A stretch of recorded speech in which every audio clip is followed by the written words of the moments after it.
E uma coisa me chamava a atenção enquanto eu escutava com vocês, que eu não tinha percebido, como todo tipo de vocação que o cristão assume, não, quando falamos de vocação, não só para padre, para religiosas e tal, ter uma garantia interior e sentir isto, Deus me chama para isto, porque Ele nos chamou antes do nosso nascimento.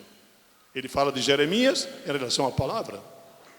Eu questionava também lá em Quixadá, muitas pessoas, quando eu quero ser padre, eu quero ser isto, eu quero aquilo. Você já experimentou, sabe? Tem certeza que Deus está te chamando? É Deus que está te chamando? Ou você se impõe esta vocação para querer ser alguém? Porque dá uma certa categoria. Porque toda vocação é para servir. Toda vocação. E Jesus disse, eu não vim para ser servido, mas para servir e entregar a vida por amor. Este é o caminho de Cristo. E Jeremias se sente que desde o começo, e o que Jeremias tem que passar? Ele não será aceito, ele será açoitado, será preso, teve problemas com todos os governantes daquela época. E Deus lhe diz o quê?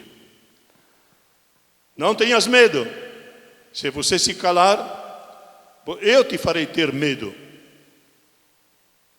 Porque você foi escolhido para isto, para anunciar, testemunhar, para gritar a todo mundo onde está o caminho verdadeiro, para que eles se convertam, porque Deus se interessa por todas as pessoas, e Ele chama alguns para abrir os olhos, o caminho, para poder ter vida e vida em abundância. Por isso, irmãos, é a tarefa de quem é chamado também por uma vocação profética especial. Jesus assume para si esta palavra, porque ele não é aceito, justamente, vocês viram a conclusão quase, querem levá-lo num precipício e jogá-lo de lá, onde ele foi criado. Por quê? Porque ele não vai repetir e não vai fazer os sinais que em Cafarnaum ele fez. Tem outro evangelho que diz, eles não acreditaram no Messias e então não pôde aí fazer milagres. Deus não faz milagres em quem não aceita com simplicidade, com humildade, que Deus vá à nossa frente e Ele se manifeste da forma que Ele quiser. Ser cristão, meus irmãos, é estar aberto às novidades que Deus supõe. Ter o discernimento para perceber onde está Deus, também nas coisas mínimas, pequenas, humildes. Porque Deus é que conduz o mundo, a humanidade.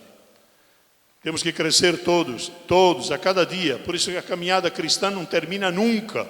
Eu já atingi agora a meta, e agora, se você esquece desta meta e não caminha como cristão raso, dedicando a tua vida até o fim, porque o fim nosso é o céu, ou o inferno, quando nós morremos.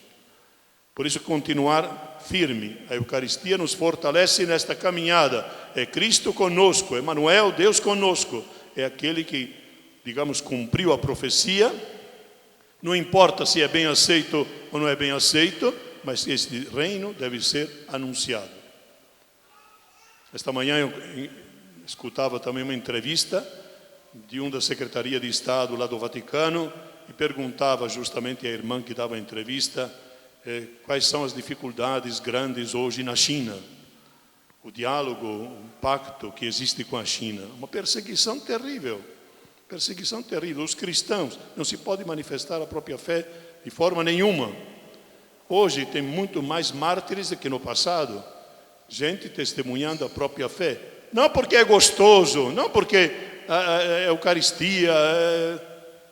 Não. Sem Eucaristia nós não temos força para enfrentar nada.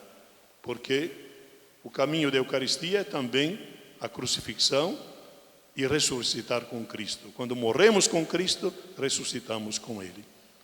Coragem, irmãos, alimentemo-nos de Deus constantemente na Sua palavra, que é aquilo que nos dá ânimo para cada dia retomarmos o caminho com serenidade, com força, sabendo que Deus não nos abandona nunca.